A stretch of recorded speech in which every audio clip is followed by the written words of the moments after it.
ريفيو فيلم اكس مراتي، وهل هو فيلم كوميدي حلو يتشاف؟ ده اللي هنعرفه في ريفيو النهارده. الفيلم حقيقي عنده حبكة مميزة جدا واتقدمت بشكل جيد جدا في النص الاول، والشخصيات كذلك تصميمها حقيقي في مجهود متميز. في المواقف الكوميدية حقيقي مضحكة جدا، اغلبها مش هتحس بجديد فيها، لكن المواقف اللي فيها اجتهاد وابتكار حقيقي مستوى الضحك فيها اكتر من رائع، وليفل عالي جدا هيبسط اي حد بيتفرج. وده في رأيي نسبة كبيرة منه ترجع للكيمياء والتناغم ما بين هشام ماجد ومحمد ممدوح، وحقيقي هما الاتنين في افضل احوالهم، وفكرة ان شخصياتهم عكس بعض طلع منها ضحك كتير. امينة خليل كانت كويسة، بس في رأيي كانت افضل في النص التاني، واللي هبدأ اتكلم عنه دلوقتي لانه حقيقي فاجئني، وفي نفس الوقت كان مخليني مستغرب لانه تقريبا استغنى عن مواقف الضحك وقرر ياخد منحدر درامي وجد بشكل كبير. وده نوعا ما من عيوب الفيلم، لانه بكل تفاصيله ومشاهده كأنه جاي من فيلم تاني.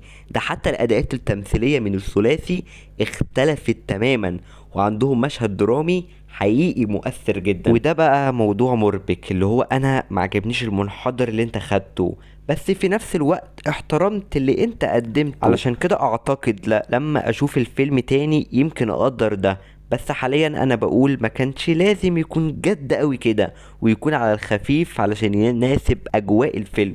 عايز اشيد باخراج معتز التوني، لانه حقيقي قدر يتحكم في كل حاجة ويطلعها بشكل رائع، ونشاطه كان واضح، وتحديدا في مشهد اكشن فاجئني جدا وكان متميز، وكنت اتمنى لو يطول شوية. في المجمل فيلم حلو جدا جدا كمان.